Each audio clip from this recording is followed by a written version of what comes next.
Stephen, you came to me and Kendall, the show's producer, months ago with the idea for this episode in advance of the 20th anniversary of September 11th.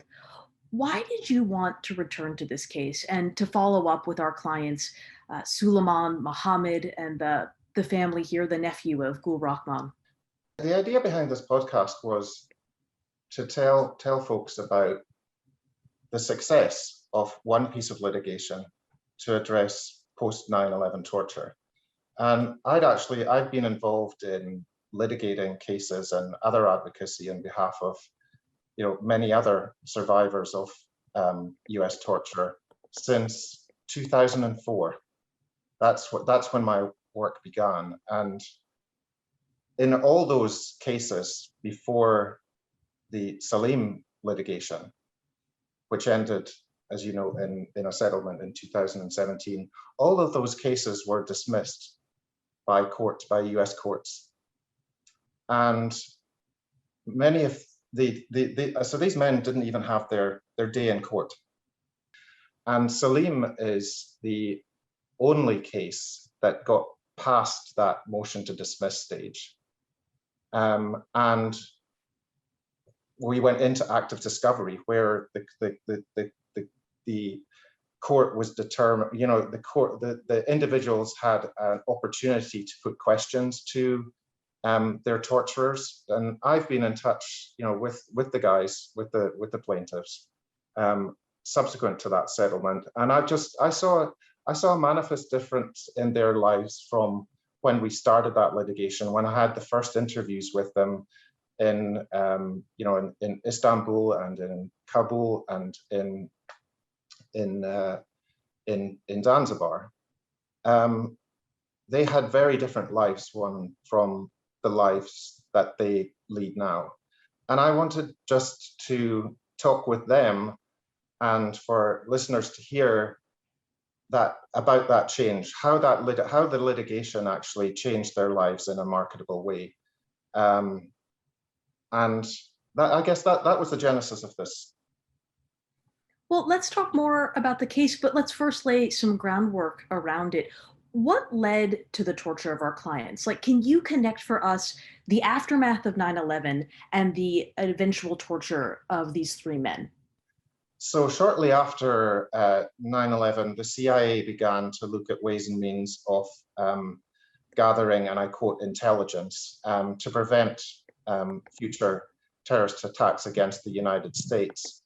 And the CIA was never in the intelligence, has never been in the intelligence or in the interrogation business, but they decided that they wanted to get into interrogation and that they wanted to get information and intelligence that would prevent future terrorist attacks against the United States.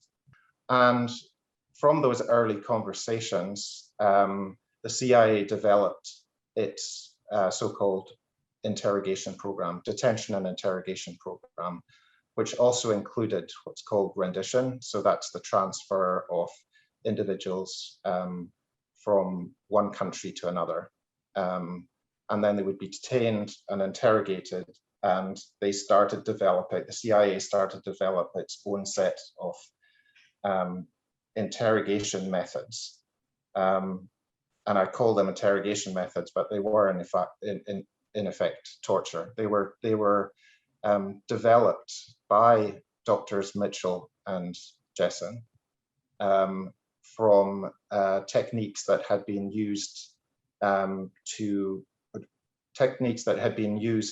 within the US military. It was developed by the Korean and Soviets, torture methods that was to break down individuals' resistance to interrogation and ultimately to get the information that the CIA wanted.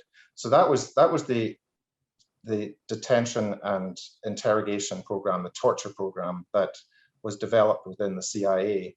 And all this was being done obviously in secret. I mean, we knew shortly after the 9/11 that from newspaper articles and media reports that the United States and its agents were using torture in 2014, the Senate Select Committee on Intelligence released a report on the CIA's rendition, detention, and interrogation program. And it basically mapped out the United States and the CIA specifically development of this torture program. And in that report, there was an annex, and in that annex is a list of men who were in CIA custody and who were tortured by the CIA while in CIA custody. And in that list were the names of Mohammed Ben Saud, Suleiman Abdullah Salim, and Gul Rahman. And through my work over the years, I actually had contacts with those three, and actually had contacts with many of the others that were in that list.